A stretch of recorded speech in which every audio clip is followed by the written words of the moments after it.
আসসালামু আলাইকুম প্রিয় দর্শক, আপনারা সবাই জানেন লেয়ার মোরগ হচ্ছে দীর্ঘদিনের একটা প্রজেক্ট। এই মুরগিটার জন্য আপনারা সবসময় সচেতন থাকবেন।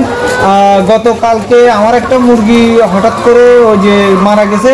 আসলে আমি রোগটা আগে থেকে কোনো লক্ষণ ছিল না, কারণ আমার মুরগিটার গাউট হয়েছে। গাউট রোগটা এমন একটা রোগ যেটার লক্ষণটা খুবই বুঝে যাওয়াটা একটা দুর্লভ ব্যাপার। এটা বুঝে যাওয়াটা খুব কঠিন, কারণ গাউটের এমন ক্রিটিক্যাল কোনো লক্ষণ দেখা যায় না। ধরেন হয়তো চোখের নিচে কিছু কালো হয়ে যায় বা ঝাপসা হয়ে আসে, কিছু হয়ে থাকে। তো আমি তারপরও শিওর হওয়ার জন্য এটা আমাদের নোয়াখালী ব্যাট কেয়ার ওইখানে আপনার কিছু লোকের সাথে যোগাযোগ করি। তারপরে এটারে পোস্টমর্টম করানো হয়। পোস্টমর্টম করানোর পরে আমার ডাউট আমি নিশ্চিত হই।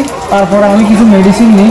মেডিসিনটা হচ্ছে আপনার ধরেন এটা হচ্ছে 3rd প্রজন্মের অ্যান্টিবায়োটিক, আপনার ন্যাবোফ্লোর হচ্ছে এটা 3rd প্রজন্মের একটা অ্যান্টিবায়োটিক, যেটা গাউটের জন্য বিশেষ করে ব্রয়লার, লেয়ার, কালার বার্ড সব মুরগির জন্য খুব গুরুত্বপূর্ণ ভূমিকা রাখে।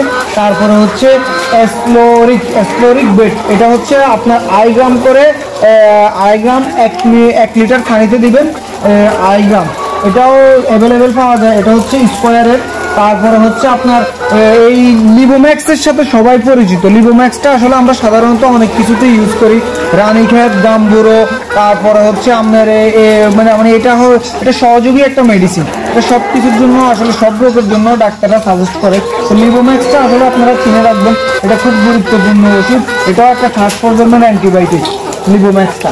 তারপরে হচ্ছে গাউট রোগটা যেহেতু কিডনিতে সরাসরি আক্রমণ করে বা কিডনি ড্যামেজ হওয়ার সম্ভাবনা খুবই বেশি থাকে, যার কারণে আমরা কিডনি টনিকটা ইউজ করছি অপসনিলের ইউরিনেক্স বেড। এটা হচ্ছে কিডনি টনিক, আবশ্যক একটা কিডনি টনিক অপসনিলের। তো এটা আমি আগ থেকে এটার সাথে খুব ভালো একটা পরিচিত কিডনি টনিক। এটা ইউজ করার পরে আলহামদুলিল্লাহ আমাদের মুরগগুলো এখন সুস্থ সবল আছে। ওইদিকে দেখেন এই অ্যান্টিবায়োটিক যেগুলো, এগুলো 3rd প্রজন্মের অ্যান্টিবায়োটিক। এগুলোর পরে হচ্ছে গিয়ে আপনি একটা লিভার টনিক দিবেন। যেমন আপনার লিভার টনিক বাজারে অনেক ধরনের পাওয়া যায়, এটা লিভার টনিক দিবেন, তাহলে অ্যান্টিবায়োটিকের যে দখলটা বা খাওয়া দাওয়ার কোনো অসুবিধা থাকবে না।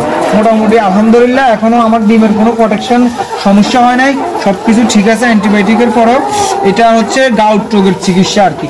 আদার্স লেয়ার মুরগির মেডিসিন আসলে সবসময় লেগে থাকে, কারণ লেয়ার মুরগিটা হচ্ছে দীর্ঘদিনের প্রজেক্ট।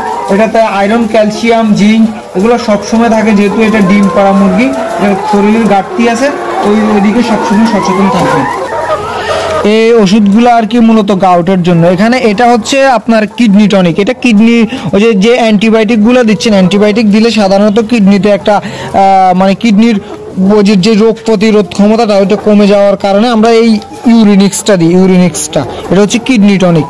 তারপরে এটা হচ্ছে 3rd প্রজন্মের অ্যান্টিবায়োটিক, আর এটা হচ্ছে সহকারী অ্যান্টিবায়োটিক, যেটা আপনারা জানেন লিবোম্যাক্স। আর এটা হচ্ছে ওই যে গাউট রোগের জন্য দেয় আর কি। তো এগুলা আপনারা এই ওষুধগুলোর সাথে পরিচিত হবেন ইনশাল্লাহ। আশা করি আপনারা রোগমুক্ত থাকবেন।